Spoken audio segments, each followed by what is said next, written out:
Bonjour et bienvenue dans les coulisses de la littérature, le podcast pour tous les aficionados de l'encre et de la plume. Je m'appelle Anna et je suis autrice, éditrice et passionnée de lecture depuis toujours. Dans ce podcast, je vous partage des anecdotes littéraires pour redécouvrir les chefs-d'œuvre de la littérature et leurs auteurs sous un nouvel angle, mais aussi une mise en perspective de certaines problématiques actuelles de la littérature. Alors, prêt à entrer dans la secte des adorateurs de mots avec moi ? Bonjour à toutes et à tous, je suis ravie de vous retrouver pour un nouvel épisode des Dessous de la littérature. Je vous le disais dans mon épisode sur Victor Hugo, cette semaine nous allons parler d'une femme aujourd'hui oubliée et dont le nom pourtant était connu dans l'Europe entière. Et c'est d'ailleurs le dénominateur commun de personnalités aussi différentes que Voltaire, Robespierre, Talleyrand, Jefferson, Bonaparte ou encore Marie-Antoinette en passant par le tsar de Russie ou Lafayette. Et oui, tous ont connu de près ou de loin Germaine de Staël. Comment ? Vous ne connaissez pas Germaine de Staël ? Celle dont Benjamin Constant disait « Si elle avait su se gouverner, elle aurait gouverné le monde » ou encore qui faisait dire à Napoléon « J'ai 4 ennemis, la Prusse, la Russie, l'Angleterre et Madame de Staël ». Il est donc grand temps d'y remédier. Embarquez avec moi dans l'anecdote du jour, celle où Madame de Staël faisait frémir Napoléon Bonaparte, l'empereur et conquérant. Madame de Staël, de son petit nom Anne-Louise Germaine Necker, fille de Jacques Necker, un grand banquier genevois qui sera nommé ministre des Finances de Louis XVI et de Suzanne Curchod, née en 1766 à Paris. Tous les vendredis soirs, sa mère tient salon. Entendez, un salon littéraire qui est alors très couru et où sa fille, la petite Louise, future Madame de Staël, éblouit déjà par sa vivacité d'esprit. À 12 ans, elle a déjà écrit une comédie en 2 actes, Les Inconvénients de Paris.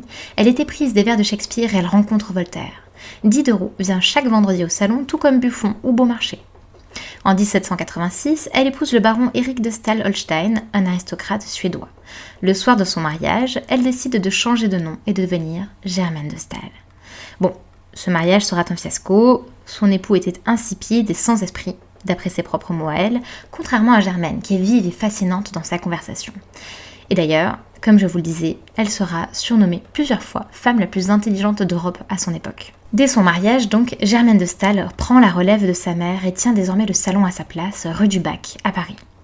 Elle assistera aux États généraux et à la Révolution française. D'abord en faveur d'une monarchie constitutionnelle, elle deviendra plus tard républicaine, discutant des heures durant du meilleur système politique, pendant une période où tout est encore à inventer, avec Benjamin Constant, son futur amant. Lorsque le Directoire se met en place et que plus tard Napoléon prend le pouvoir, elle n'a de cesse de défendre les libertés individuelles. Et bien c'est précisément cela qui va fâcher légèrement notre bon Napoléon Bonaparte. Dès lors que Napoléon accède au pouvoir, Germaine de Staël n'aura de cesse que de s'opposer à lui. Elle fera de son salon un repère d'opposants à l'empereur et finira même exilée. Voilà un bel exemple, voire même une personnification de l'opposition qu'il peut y avoir entre littérature et pouvoir. Au début de son hégémonie, Napoléon tentera même par le truchement de son frère de la faire changer d'avis à son égard, c'est dire à quel point Germaine de Staël était influente à l'époque. Il aurait ainsi demandé à son frère, avec une formule désormais célèbre, « Mais enfin, mais qu'est-ce qu'elle veut ?» La réponse, cinglante, fuse, et je cite, elle répond à Joseph, le frère donc de Napoléon. « Il ne s'agit pas de ce que je veux, mais de ce que je pense. Ce qui caractérise le gouvernement de Bonaparte, c'est un mépris profond pour toutes les richesses intellectuelles de la nature humaine.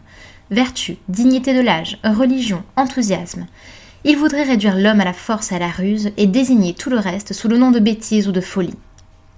Ce que veut donc Germaine de Staël, c'est résister au pouvoir absolu, analyser la politique et surtout avoir une liberté d'expression. L'opposition est totale. Elle s'insurge contre les invasions et les conquêtes napoléoniennes en Europe. Elle publiera son livre « De l'Allemagne » ou encore « Delphine », un roman dans lequel elle érige la liberté individuelle et l'Europe des nations en principe suprême. Le résultat, c'est un exil ordonné par Napoléon dès 1803 de Paris. Bon, bien sûr, là comme ça, exilé d'une seule ville, on peut se dire que la sentence semble légère. Mais c'est tout de même priver une intellectuelle et une femme influente de tous ses appuis, de son salon, de ses relations et de sa résidence principale. En 1810, son livre « De l'Allemagne », qui portait un regard sensible et culturel sur ce pays, que Napoléon avait envahi, est interdit par l'empereur. Alors qu'elle était de retour à Paris pour cette nouvelle parution, l'interdiction puis la destruction de son livre entraînera un nouvel exil. Elle a en effet l'ordre de quitter Paris, sur le champ, enfin dans les 48 heures, pour la Suisse ou les États-Unis. Le bras de fer entre Napoléon et Madame de Staël fut tel qu'elle ne reverra la France qu'après l'abdication de Napoléon, tant qu'elle mettra d'ailleurs à profit pour faire le tour des cours européennes et entretenir l'opposition à Napoléon auprès des différents dirigeants. Je termine ici mon anecdote du jour par une petite question rhétorique. Pardonnez ce procédé éculé mais toujours aussi sympathique, dont j'espère vous apprécierez l'usage.